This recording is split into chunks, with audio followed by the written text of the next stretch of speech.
멍거앤 버핏 회원을 위한 선물을 준비했습니다. 투자공간 세미나 중 인기가 많았던 특강들, 그리고 장우석 부사장의 6차 세미나 강의까지. 멍거앤 버핏 응원회원 되는 방법이 궁금하시다고요? 미주미 채널의 가입 버튼을 누르시고 멍거앤 버핏반을 선택하세요. 여기에 이항영 장우석의 시황 레포트, 그리고 250개의 미국 주식 프리미엄 강의 무제한 수강까지. 쉽고 간편한 가입 절차 후 미국 주식과 한층 더 가까워지시는 것은 어떨까요? 자세한 사항은 미주미 채널에서 확인하세요.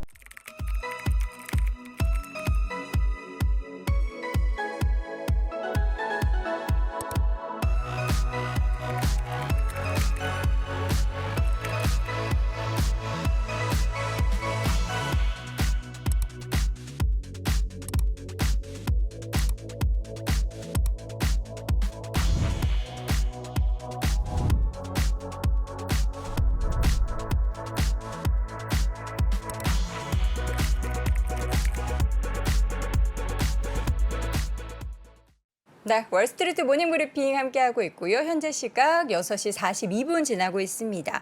저한테 이제 부지런한 앵커님 이렇게 이야기를 해주시는데, 지금 여러분 시청하시는 모든 분들이 정말 부지런하신 겁니다. 일단 6시 30분에 무언가 보고 있다는 것 자체가 대단한 거 아닌가라는 생각이 들고요. 자, 여러분, 오늘은 금요일입니다. 우리가 하루만 힘내면 된다는 희망찬 생각을 하면서 이번에 심층 인터뷰 연세대학교 국제학대학원의 이남우 교수 함께합니다. 교수님 어서 오세요. 네, 안녕하세요. 네, 반갑습니다.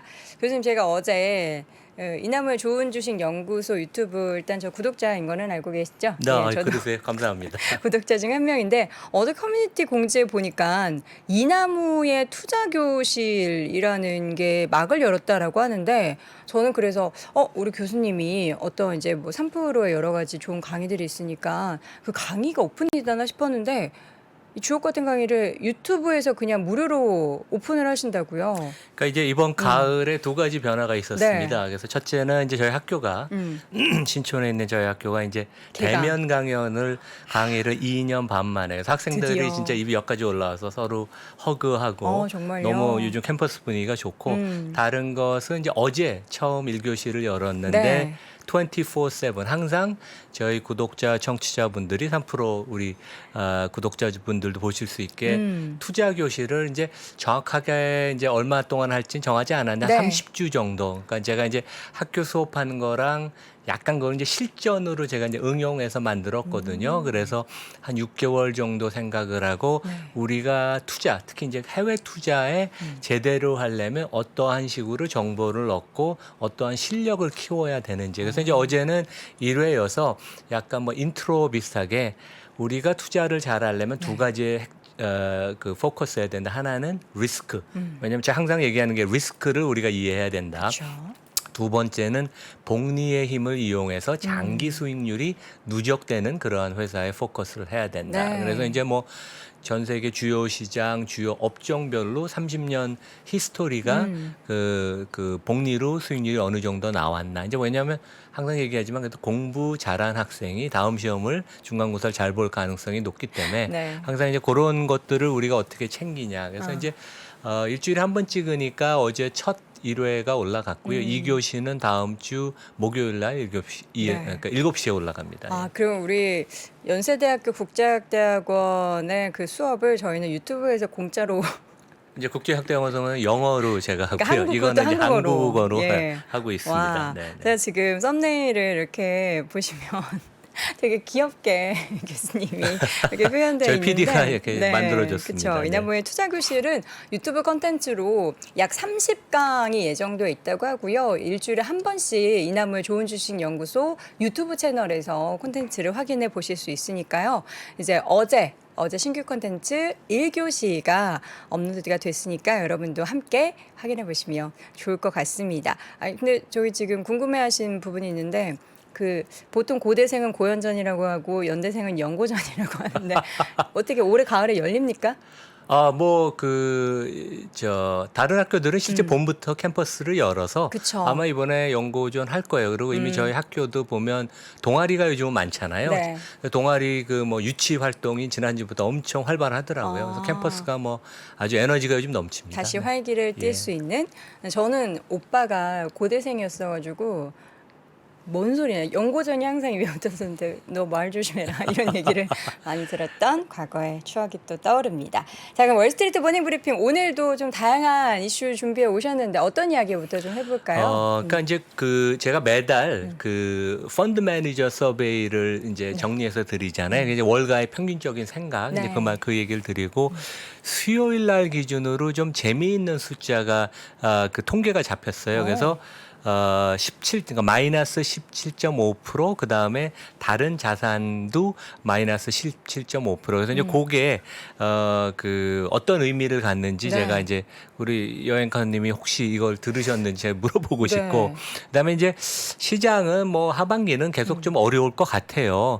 그래서 이제 우리가 이제 파월이 지금 결국 제일 증시에 영향을 많이 미치는데 파월이 희망하는 주가 밴드를 다시 한번 얘기하고 그다음에 이제 어제 환율이 1,400을 뚫으려고 하니까 저희 외환 당국이 개입을 구두로도 하고 실제 한 70억 달러, 90억 달러를 받아서 이제 안정화시키려고 하는데 실제 또 역외 시장에서는 거의 다시 1,400을 위협을 하고 있습니다. 그래서 1399원까지 올랐네요. 우리가 이제 우리식으로 항상 외환 시장을 해석하는 것보다는 글로벌 투자가들이 어떻게 생각을 하느냐. 네. 이제 그런 얘기를 좀 드리고 그다음에 제가 이제 관심 있게 보는 기업 중에 하나가 스타벅스인데 스타벅스가 새로운 CEO가 임명도 됐지만 거의 회사를 개조하는 그러니까 reinvention이라는 표현을 영어로 썼는데 그 안이 발표돼서 재미있는 것 같습니다. 그 얘기를 네. 좀 말씀드리겠습니다. 자, 그럼 제일 처음 이 숫자가 뭘까요? 마이너스 17.5 대 마이너스 17.5. 일반적으로 저의 포트폴리오의 마이너스는 이보다 더 큰데요. 그 화면 좀 띄워주시고요. 뭐죠? 이게 네. 이제 뭐냐 하면 금년 들어서 네. 이번 주 수요일 기준으로 미국의 주식시장 하락률, 그러니까 미국이 S&P 500 기준으로 17.5%가 빠졌습니다. 네. 그리고 채권도 금년 들어서 17.5%가 주식과 정확하게 채권. 빠졌어요. 이게 이제 진짜 놀라운 게 주가도 많이 빠들어서 저희가 힘들지만 네. 채권하는 분들은 얼만큼 힘들까? 왜냐하면 채권이라는 거는 어떻게 보면 투자 원금이 보장은 안 되지만 그래도 안정성이 채권이 주식보다 훨씬 더 큰 건데 그래서 결국 인플레이션이 40년 만에 사상 최고치로 치솟으니까 이 금리가 올라가고 그러면서 이제 채권 시장이 무너지는 그런 모습을 보이고 네. 또 이제 주식 하락폭이 채권보다 적은 것은 어느 정도 인플레이션 상황에서는 좋은 기업들은 또 가격 전가력이 있어서 네. 제품 가격을 올리면서 어느 정도 회사의 기업 이익과 주가를 유지하는. 그러니까 올해 들어서도 보면 우리 필수 소비재 같은 거 중에 P&G, hershey 이런 것들이 주가 기업 이익도 여전히 버티고 그다음에 주가도 버티는 그런 모습. 그다음에 제가 좀 이따가 커스코 CEO 커멘트도 말씀드리겠죠. 커스코 같은 데도 여전히 매출하고 기업 이익을 꾸준히 증가시켜서 주가가 상당히 강세를 보이거든요. 그래서 주시장도 어렵지만 채권이 더 어려웠다.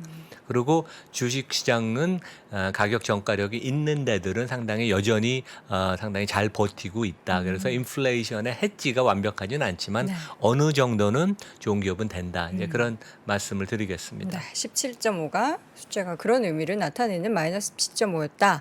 라는 이야기 드려봤고요. 펀드 매니저 서베이에서는 어떤 새로운 얘기가 좀 그러니까 이제 나오고 펀드 있습니까? 매니저 서베이는 이제 뱅크 오브 아메리카 옛날에 이제 저의 친정이었던 여기서 뉴욕에서 집계를 하는데 네. 이번에 이제 기간을 보면 여기 좌측 하단에 저희 추석 연휴 바로 전에 이제 마감을 했어요. 그러니까 이제 9월 2일부터 9월 8일 사이에 이제 월가 펀드 매니저들이 참여를 했고, 그러니까 이번 주에 발표한 생각보다 좀 안 좋았던 CPI가 이제 발표되기 전이죠. 이제 우리가 그걸 참고해야 될 것 같고, 그럼에도 전 세계 펀드 매니저의 92%가 내년에 기업 이익이 감소할 걸 예상을 한다. 이거는 그러니까 애널리스트 추정치랑은 틀립니다. 지금 여전히 월가 애널리스트들은 내년에 한 5%에서 한 8% 정도 기업 이익이 증가한다고 생각을 하는데 결국 돈을 운영하는 펀드 매니저는 좀 다른 생각을 한다. 펀드 매니저 생각이 저는 맞는 것 같아요. 그러니까 왜냐면 경기가 내년에 조금 더 안 좋아질 테니까. 네. 그리고 실제 7월, 8월에 약간 현금 비중을 줄이는 것 같은 모습을 보였지만 여전히 다시 8월 중순부터 9월 초까지는 현금 비중을 높였어요. 자기 펀드에서. 그래서 현금 비중을 5%대에서 6.1%로 높였고 그것은 뭘 의미냐 하면 주식을 좀 팔았다. 그래서 이제 지금 보수적으로 다시 현금을 비중을 증가시키고 네. 포트폴리오도 조금 방어적으로 가고 있다. 그러니까 이제 하반기에 이런 식으로 운영을 한다는 그런 것을 이제 보여주고, 그다음에 이제 우리 아마 이제 관심이 있으실 텐데 아까 말씀드린 것처럼 우리 추석 연휴 전에 이제 요 서베이를 만들었는데. 네. 그 8월만 해도 가장 기준금리가 어디서 피크를 칠 것인가. 근데 그게 이제 대부분 생각이 3.75%였는데 올라갔어요. 이미 9월 초만 해도 이게 4.25%로 올라갔고 제 생각에는 이제 CPI 그 발표가 8월 수치가 좀 안 좋게 나와서 이미 4.5% 정도를 시장은 생각하는 네. 게 아닌가. 그게 어떻게 보면 좀 전에 말씀하신 레이 달리오가 4.5에서 최악의 경우 6%까지 간다고 얘기를 하고 그 주가가 20% 빠진다. 근데 우리가 알아야 되는 거는 레이 달리오는 이미 연초부터 전 세계 모든 금융 시장에 쇼트를 쳐서 자기가 이미 돈을 많이 벌었고 여기서 시장을 더 그렇게 유도하려는 언론 플레이도 좀 있다고 생각합니다. 나쁘네요. 뭐 나쁜 그 사람들은 이제 펀드 돈을 받은 사람한테 네. 돈을 벌어주는 게 목적이니까 그래서 그걸 우리가 네. 염두에 둬야 될 것 같습니다. 네. 그래서 그 사람의 그런 포지션이 있고 그래서 금리가 이제 이번 다음 주에 이제 아마 75bp를 올릴 텐데 네.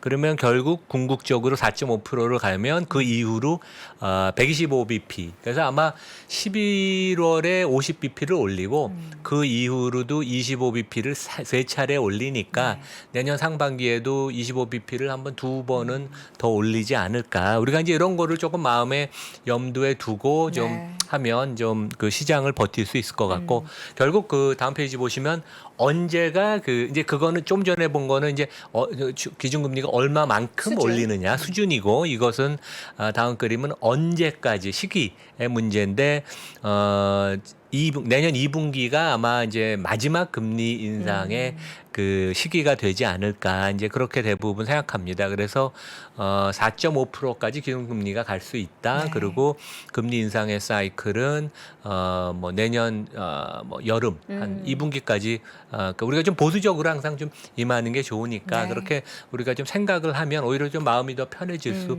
있다고 생각을 합니다. 네. 자, 제가 레이 달리오 나쁘다고 근데 왜 나쁘냐?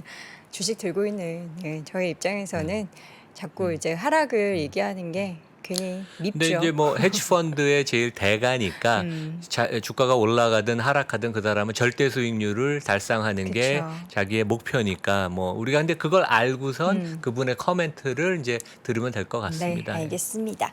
자, 인플레이션 관련한 지표를 먼저 좀 보도록 할게요. 어떤 부분에서 가장 많이 올랐나 봤더니 역시나 뭐 우리가 예상했던 그 수준으로 올랐는데 그 퍼센테이지가 네. 그 좀 전에 이제 네. 넷플릭스 얘기를 해주셨는데 다음 네. 그림 띄워주면 이제 그런 것 같아요. 그래서 이제 인플레가 심화가 되니까 미국의 소비자들한테 물어봤어요. 네. 그러면 이제 허리띠를 졸라매면 앞으로 어느 부분을 좀 줄일 것이냐. 그래서 이제 위에 5가지가 가장 그 눈에 띄는데 네. 첫 번째는 그 subscription. 그러니까 이제 이게 어떻게 보면 우리 얘기 많이 하듯이 스트리밍이 대세지만 넷플릭스, 디즈니 플러스, 그 다음에 뭐 아마존 프라임, 그 다음에 요즘 저 젊은 사람들은 미국에서 파라마운트도 보고 뭐 그런다고 하더라고요. 그래서 뭐 몇 가지를 보니까 그 중에 한두 개를 줄이는 아닌가. 그러니까 그런 그 계약 한 것을 일부 해지할 수 있고. 옷 구매를 줄이고 바 레스토랑 가는 거, 그다음에 여행, 그다음에 이제 먹는 거, 그다음에 그 가게 지출 뭐 이런 것들. 그러니까 그런 면에서 보면 이제 스트리밍에서 넷플릭스가 펀디멘털리 길게 보면 그 제 생각에는 뭐 IP를 딱 갖고 있고 이런 거 장점도 있지만 또 단기적으로 시장이 그 신규 가입자 그 증가를 되게 그 예민하게 보잖아요. 네. 그런 면에 있어서는 뭐 이번 3분기 어떻게 나올지 모르겠지만 계약의 약간의 해지가 또 있을 수 있는 게 아닌가 이제 그런 면, 그러니까 거기를 가장 먼저 지출을 줄이겠다. 미국에서 이제 미국 그 소비자들이 이런 답변을 했습니다. 네, 저는 제일 아래에 있는 항목인 이게 교육 쪽의 12% 감소 이걸 보면서 힘들어도 나의 교육이 아니라 분명 아이의 교육일 거예요. 아이의 교육에는 돈을 덜 아끼겠다 하는 이제 부모의 미국 사람들도 교육에 대한 그 열정은 또 한국 사람 어. 못지 않죠. 네. 특히 중산층들은. 예. 이 가운데 코스트코 CEO가 인플레가 결국엔 잡힐 거라고 얘기를 한 게 뭐 어떤 의미일까요? 네, 그래서 그 코스코 CEO는 코스코라는 회사는 진짜 그 뭐 금융시장뿐만 아니라 미국 보통 사람들도 진짜 존경하는, 왜냐하면 진짜 좋은 물건을 저가에 살 수 있고, 그다음에 이 회사는 여러 가지 그 양심 경영을 하는 회사도 되게 유명하거든요. CEO도 월급을 적당히 받고 직원들 그 대우도 잘해주고. 근데 이분이 그 CPI 발표하는 날 CNBC랑 인터뷰하면서 이런 얘기를 했습니다. 그래서 지금 물가 상승이 너무 심해서 이게 아주 고착화된 거라고 많이 생각을 하지만 그것은 영구적으로 고착화되는 건 아니고 오히려 앞으로는 6개월에서 12개월 지나면 물가는 다시 내려갈 것이다. 네. 이제 자기 경험을 녹여서 이제 그런 얘기를 한다 그러고, 그래서 예를 든 게 우리가 지금 이제 기름값, 휘발유 값이 미국에서 많이 내려가는데 연초만 해도 그게 내려갈 거라고 아무도 예상을 안 했고, 실제 기름값이, 휘발유 값이 내려가면 유통비가 내려가고, 유통비가 내려가면서 지금 컨테이너 쉬핑하는 해운 그 임금도 내려가고, 그래서 결국 여러 가지 간접 비용, 그다음에 제조 원가가 내려갈 수 있다고, 특히 이제 경기가 둔화가 되면. 그래서 인플레에 대해서 경계를 하는 건 맞지만 너무 이게 또 완전히 고공행진해서 절대로 안 내려온다고 믿는 것 자체도 경기라는 건 결국 사이클이 있는 건데 우리가 그런 점을 좀 간과하는 거 아닌가. 그래서 코스코 CEO가 워낙 그 노련한 분이어서 또 이제 이런 그 포인트를 지적해 주는 것도 네. 그래서 우리가 또 너무 비관론에 그 휩쓸릴 필요는 없다. 이제 그런 말씀을 드리겠습니다. 이 인플레이션 시기에 소비를 하는 뭐 똑똑한 방법 이렇게 나온 여러 가지 요즘에 미국에서는 그런 기사들도 막 나왔는데 그 중에서 방법 하나가 코스트코에 가서 코스코에서 이제 기름을 넣고 기름도 예. 넣고 거기에서 좀 싸게 예. 벌크로 판매하는 제품을 사야 한다 뭐 이런 얘기를 한다고 하는데 이분께서는 마음의 여유가 있으실 것 같아요. 인플레이션이 지금 계속 뭐 상황이 안 좋아도 코스트코는 영업이 잘 될 테니까요. 그러니까 여기는 이제 또 그 뭐 유통업체지만 네. 자기네가 수직 계열화를 해서 일부 제품은 직접 만듦으로써 네. 원가를 자기네가 컨트롤한다. 그래서 그런 점에 있어서는 월마트나 타겟이랑 좀 차별화가 그쵸. 되는. 그래서 진짜 코스코는 참 좋은 회사라는 생각이 다시 들었습니다. 네. 자, 이번에는 이제 파월이 원하는 주가 수준에 대해서 다시 가지고 오셨는데 근데 이 지난번에 이 말씀해 주셨을 때 영상 댓글에 그런 글이 있더라고요. 아니 파월 의장이 자기가 나는 S&P 지수 어느 정도 원한다 이런 얘기를 한 적이 없는데 대체 저 숫자는 어떻게 나온 겁니까? 이제 제가 이제 해석을 한 거죠. 네. 그분의 마음속에 들어가서. 왜냐하면 파월도 뱅커 출신 아니에요. 월가 출신이고 뭐 미 연준이 그 주가를 그 공식적으로 어느 수준을 자기가 목표로 하는 건 당연히 네. 없죠. 그거는 자기네 목표가 아닌데 결국 주가가 월가 금융시장의 그 리스크 애피타이트, 그다음에 이제 투자 심리도를 나타내는 거니까 엄청 이 사람도 아침에 일어나면 당연히 그 전 세계 주가는 어땠는지, 미국 주가는 어떻게 끝나는지 볼 것입니다. 그래서 뭐 아까 레이 달리오대로 얘기하면 지수가 S&P 기준으로 3,200까지 내려가길 그분은 아마 희망을 할 거예요.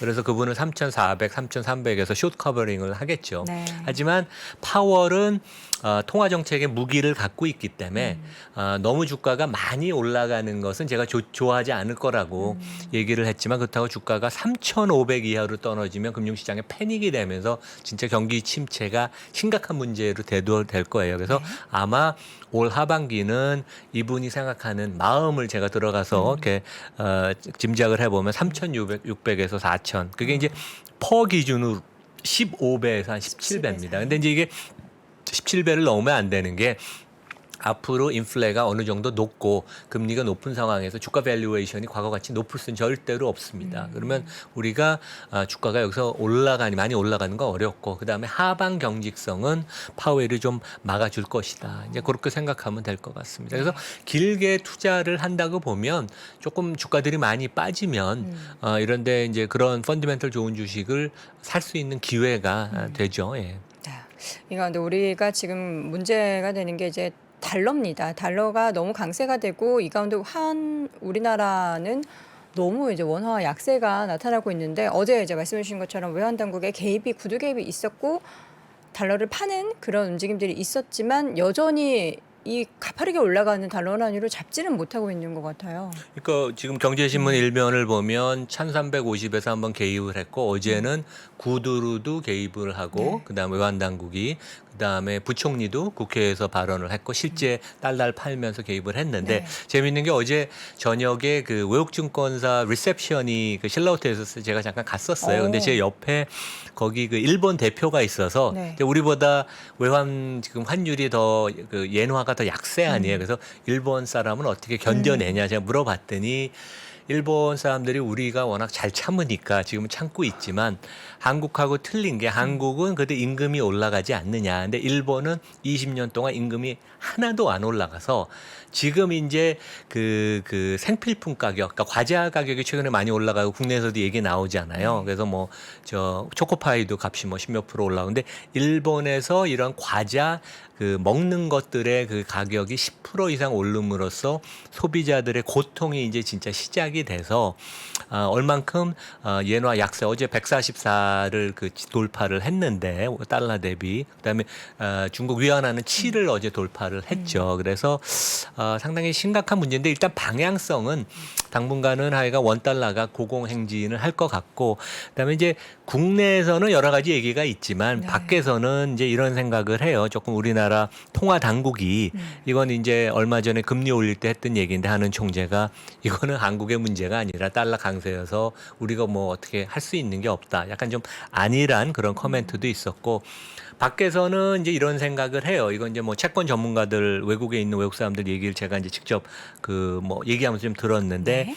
대만은 지정학적인 이슈가 심각하지만 전반적인 문제를 보면 한국보다는 대만이 우리가 좀 더 편하다. 그만큼 이제 원화가 좀 안 좋다는 얘기고 원 달러가 이제 1,300이 기준이 됐다. 네. 옛날에는 1,100, 1,200 얘기를 했고 현재 이제 한국 업체 수출업체한테는 호재가 아닌가. 그래서 이제 국내적인 이슈가 많은 것 같아요. 그래서 재정이 대단히 악화되고 지난 정부도 그랬지만 이번 정부도 이제 대북 경협을 하면 돈을 찍어낸다는 얘기니까 별로 네. 좋은 게 아니고 그다음에 이제 점점 우리가 생산 기지를 다 그 미국으로 가니까 해외로 가니까 어제도 이제 그 리셉션에 보면 기업들 변호사들이 많이 왔는데 대표적인 얘기는 해외 투자였습니다.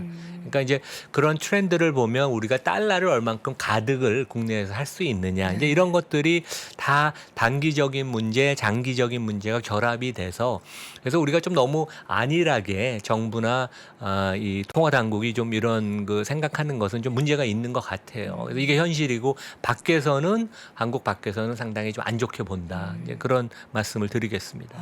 이런 것들을 좀 개선해 나가고 좋아져야 하는데 이게 아예 인지를 뭐 못하고 있지는 않을 테지만 뭔가 상황이 적극적인 그렇죠. 이제 취하기가- 가계부채 문제 때문에 금리를 적극적으로 올리지 네. 못하는 그런 딜레마, 그거는 충분히 이해합니다. 네. 그러니까 나아져야 될 텐데 하루 이틀 사이에 좀 풀릴 만한 숙제는 아닌 것 같아서 좀 걱정이 됩니다. 자, 마지막으로 스타벅스가 회사의 뭐 개혁안도 아니고 개조안 완전히 개조하겠다. 다른 모습. 네, 그래서 다음 페이지 보시면 그 CNBC의 이제 하워드 슐스 여기 뭐 스타벅스의 대부죠. 그래서 이번에 컴백을 한 게 세 번째 컴백입니다. 어떻게 보면 너무 이분이 베이비시팅 하듯이 회사에 은퇴하고선 관여를 하는 게 아닌가. 왜냐하면 근데 이분이 이 회사 매장을 10개에서 35,000개로 늘린 그런 뭐 대표적인 이 회사를 키우신 분이니까. 근데 그 옆에는 인도계 요즘 이제 인도계 CEO들이 진짜 맹활약입니다. 뭐 마이크로소프트, 구글 다 인도계 CEO죠. 맞아요. 근데 이분이 이제 렉스맨 나라시만이라고 그래서 맥킨지에서 한 20년이 됐던 컨설트 출신이고 펩시에도 있고 뭐 경영 능력이 뛰어나다. 그래서 이분은 우리가 기다렸던 그 진짜 CEO다. 그래서 이제 하워드 슐스가 얘기하고 나는 이제 이분이 내년 초에 취임을 하면 나는 이제 완전히 떠난다. 그래서 이제 힘을 실어줬지만 시장에서는 보통은 CEO가 취임을 하면 바로 그 업무를 그 개시하는데 이분은 몇 달 동안 여행을 다니면서 업무 파악을 하고 내년 4월인가 취임을 하거든요. 그래서 뭐 좀 뭐 다른 생각도 있는 거 아닌가 네. 뭐 그런 얘기가 있었는데 하여간 하워드 슐스가 힘을 실어줬고 이번 주 화요일 날 이제 그 리인벤션이라고 해서 저는 이제 개조, 그러니까 완전히 회사를 업무 프로세스나 그 다음에 투자 이런 걸 완전히 다 엎어서 새로 그 계획을 짰어요. 그래서 네. 이제 개조안이라는 표현을 쓰고 싶고, 그다음에 주가는 뭐 상당히 강세를 보였습니다. 네. 시장은 오래 기다렸고 좋아했는데 크게 보면 두 가지예요. 그래서 코로나 상황에서 너무 이 회사 그 이제 스토어를 가면 미국 같은 데는 주문 종류가 뭐 거의 몇백 가지가 돼요. 장난 그리고 아니죠. 미국은 콜드 브루가 전체 판매 한 7, 80%. 한국은 우린 또 따뜻한 차를 많이 마시지만 근데 그걸 만들려면 여러 가지 복잡한 프로세스가 뭐 1분 이상 걸리고 그러는데 파트너들의 업무 그 혁신 프로세스, 그러니까 업무를 단순화, 기계화, 오토메이터화 시키고 그래서 이제 고객 경험은 고객도 기다리는 시간이 짧아지고 거기에 한 초점이 맞춰졌고 다른 것은 중국에 우린 공격적으로 확장하겠다. 그래서 이거는 다른 기업들이 점점점 중국에서 지금 약간 빠져나오잖아요. 네. 리스크 관리 차원에서. 그래서 이제 그 반대적인 그런 전략이어서 성장 측면에서는 좋지만 리스크도 있다. 저는 이제 그런 그 양날의 검 같은. 그래서 이제 중국에서 얼마만큼 확장을 하냐면 이 회사가 3만 5천 개 스토어가 지금 있는데 미국이 9천 개고 중국이 한 5, 6천 개쯤 돼요. 근데 앞으로 2025년까지 9천 개로 늘리겠다 하면 9시간마다 하나씩 늘린다는 얘기입니다. 그러니까 엄청나게 공격적으로 하겠다. 근데 중국 사람들이 커피를 많이 안 마시죠. 차를 많이 마시고. 근데 중산층이 늘어나면서 우리는 그 시장을 잠식을 하겠다. 이거 어떻게 보면 또 그런 것도 있는 것 같아요. 미국하고 유럽이 포화가 시장이 돼서 성장을 만들어내야 되는데 고육책도 아닌가. 그래서 저는 리스크로도 이거를 좀 봐야 된다. 그래서 우리가 항상 투자할 때 스타벅스 같이 좋은 회사도 리스크가 뭔가 따질 때 경기 관련된 리스크도 있지만 중국 리스크가 좀 커진다. 그다음에 이제 이 회사 이제 마지막 그림인데 결국 그 한 10에서 12% 매출 증가율을 앞으로 3년 정도 만들고 그래서 EPS 회사의 성장은 15에서 20%. 그러니까 뭐 이게 사실이라면 회사가 뭐 엄청 좋아지고 이를 위해서 이 회사는 3, 4조 원을 매년 투자하겠다. 그러니까 이제 종업원을 위해서 사람한테 투자를 하겠다. 그다음에 중국에 투자하겠다. 이제 이게 핵심 메시지입니다. 네. 스타벅스 이제 항상 생각합니다. 중국에서의 공격적인 뭔가 매장 수 확대 얘기는 그 스타벅스의 제2의 모멘텀으로 계속해서 몇 년 전부터 이야기가 나왔는데 실질적으로 얼마나 또 실천을 하는지 왜냐하면 브레이크가 좀 있었었거든요. 이전부터도 계속 얘기를 하는데 그에 따른 매출 증가가 얼마나 나타나게 될지 함께 지켜보도록 하겠습니다. 자, 이렇게 해서 오늘도 신층 인터뷰 함께 나눠봤고요. 연세대학교 국제학대학원의 이남우 교수 함께했습니다. 교수님 고맙습니다. 네, 감사합니다.